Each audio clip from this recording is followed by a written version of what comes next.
एक बार युद्ध में राजा दशरथ का मुकाबला बाली से हो गया। राजा दशरथ की तीनों रानियों में से कैकेयी अस्त्र शस्त्र और रथ चालन में पारंगत थी, इसलिए कई बार युद्ध में वह दशरथ जी के साथ होती थी। जब बाली और राजा दशरथ की भिड़ंत हुई, उस समय भी संयोगवश कैकेयी साथ ही थी। बाली को तो वरदान था कि जिस पर उसकी दृष्टि पड़ जाए उसका आधा बल उसे प्राप्त हो जाता था। स्वाभाविक है कि दशरथ परास्त हो गए। बाली ने दशरथ के सामने शर्त रखी कि पराजय के मूल स्वरूप या तो अपनी रानी कैकेयी छोड़ जाओ या फिर रघुकुल की शान अपना मुकुट छोड़ जाओ। दशरथ जी ने मुकुट बाली के पास रख छोड़ा और कैकेयी को लेकर चले गए। कैकेयी कुशल योद्धा थी। किसी भी वीर योद्धा को यह कैसे सुहाता कि राजा को अपना मुकुट छोड़कर आना पड़े। कैकेयी को बहुत दुख था कि रघुकुल का मुकुट उनके बदले रख छोड़ा गया है। वह राजमुकुट की वापसी की चिंता में रहती थी। जब श्री राम जी के राज तिलक का समय आया, तब दशरथ जी व कैकेयी को मुकुट को लेकर चर्चा हुई। यह बात तो केवल यही दोनों जानते थे।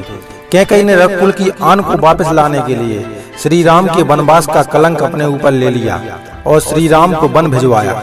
उन्होंने श्री राम से कहा भी था कि बाली से मुकुट वापस लेकर आना है। श्री राम जी ने जब बाली को मारकर गिरा दिया, उसके बाद उनका बाली के साथ संवाद होने लगा।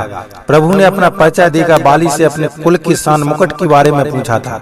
तब बाली ने बताया, रावण को मैंने बंदी बनाया था। जब वह भागा तो साथ में छल से वह मुकुट भी लेकर भाग गया। प्रभु मेरे पुत्र को सेवा में ले लें, वह अपने प्राणों की बाजी लगाकर आपका मुकुट लेकर आएगा। जब अंगद श्री राम जी के दूत बनकर रावण की सभा में गए, वहां उन्होंने सभा में अपने पैर जमा दिए और उपस्थित वीरों को अपना पैर हिलाकर दिखने की चुनौती दे दी। अंगद की चुनौती के बाद एक एक करके सभी वीरों ने प्रयास किए, परंतु असफल रहे। अंत में रावण अंगद के पैर डिगाने के लिए आया। जैसे ही वह अंगद का पैर हिलाने के लिए झुका, उसका मुकुट गिर गया। अंगद वह मुकुट लेकर चले आए। ऐसा प्रताप था रघुकुल के राज मुकुट का। राजा दशरथ ने गंवाया तो उन्हें पीड़ा झेलनी पड़ी, प्राण भी गए। बाली के पास से रावण लेकर भागा तो उसके भी प्राण गए। रावण से अंगद वापस लेकर आए तो रावण को भी काल का मुंह देखना पड़ा, परंतु कैकेयी जी के कारण रघुकुल की आन बची। यदि कैकेयी श्री राम को वनवास न भेजती तो रघुकुल का सौभाग्य वापस न लौटता। कैकेयी ने कुल के हित में कितना बड़ा कार्य किया और सारे अपयश तथा अपमान को झेला। इसलिए श्री राम माता कैकेयी को सर्वाधिक प्रेम करते थे।